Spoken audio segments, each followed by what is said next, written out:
If I don't do a medical exam, they say, Trump's not doing an exam. I'm the only one that took a cognitive test. Standing in the White House, I wouldn't be in the White House except for Barack Obama because they did a bad job, Biden and Obama. And if they did a good job, I wouldn't be here. Sometimes the most effective challenge does not sound like a challenge at all.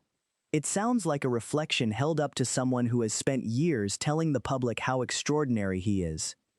That was the atmosphere in the room when Barack Obama took one of Donald Trump's favorite claims and turned it into a question that was difficult to ignore. Obama was calm.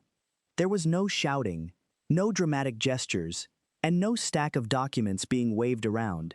Instead, he stood with the familiar half-smile that often signals he already knows where the joke is headed.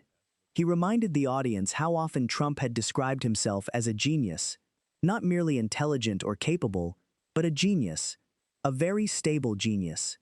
The words were delivered lightly, but everyone understood where the conversation was going.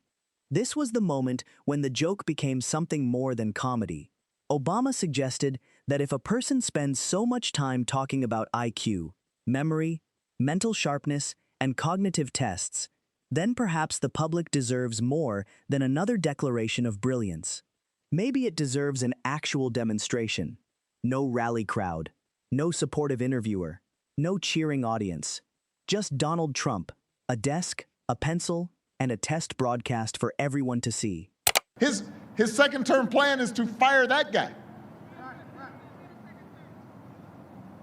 I mean, they've already said they're not going to contain the pandemic. Now they want to fire the one person who could actually help them contain the pandemic. The audience reacted before Obama had even finished the thought, because the idea was so simple, and that simplicity made it powerful. For years, Trump had used intelligence as a political weapon.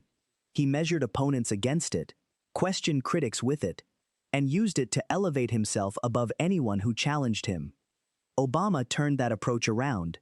If intelligence was going to remain part of the public conversation, then, Obama suggested, the claim should be tested in public. What made the moment particularly sharp was that he delivered it without hostility. He framed it almost as a public service. Let both men take the same test.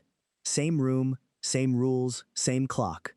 No advisors standing nearby. No late-night social media declarations. No victory speeches before the results existed. Just the answers. Then Obama delivered the line that brought the room to a standstill.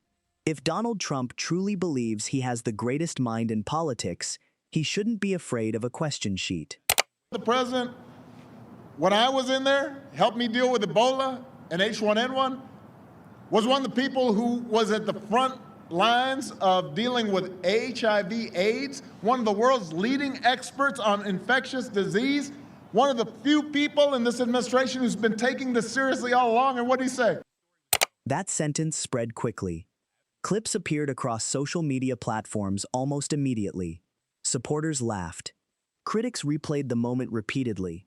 Commentators described it as classic Obama, measured on the surface but precise underneath. For Trump, however, the remark touched a particularly sensitive issue, the gap between image and proof. The story changed direction almost instantly. Trump responded quickly, but not by accepting the challenge. He did not suggest a date. He did not agree to appear on television. Instead, he answered with criticism. Obama was labeled overrated, weak, dishonest, and attention-seeking. Trump insisted that nobody had ever performed better than he had on such tests. Yet he still stopped short of agreeing to take one publicly. The response was loud, but many observers noticed what it lacked. A direct answer. People began recognizing a familiar pattern. Trump claimed he had nothing to prove, yet his reaction sounded like someone determined to prove everything. He accused Obama of jealousy, while dedicating considerable attention to responding to him. He mocked the challenge but never accepted it. And in politics, unanswered questions often become more significant than the statements surrounding them. Obama later revisited the subject with the same relaxed confidence. He pointed out that insults are not results. Nicknames are not evidence. Confidence is not proof. If Trump wanted the discussion to end, Obama argued, there was a simple solution: sit down, take the test, release the score, and allow the public to draw its own conclusions. The audience embraced the idea because of how straightforward it was. No investigations, no hearings, no lengthy reports, just one chair, one timer, and one completed exam. The simpler Obama made the challenge sound, the weaker Trump's objections appeared. Then Obama imagined how the scenario might unfold. The first question would appear, and Trump might ask whether the room was fair. The second question would arrive, and he might wonder who selected the test. By the third, perhaps the timer would be accused of bias.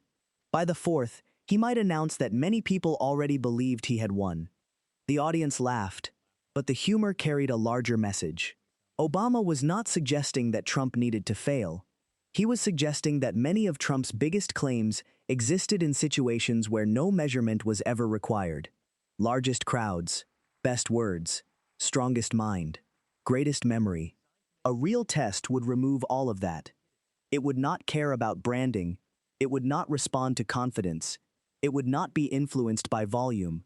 It would simply ask questions and wait for answers. By the end of the segment, Obama had accomplished something more effective than an insult. He had taken Trump's favorite boast and turned it into something measurable.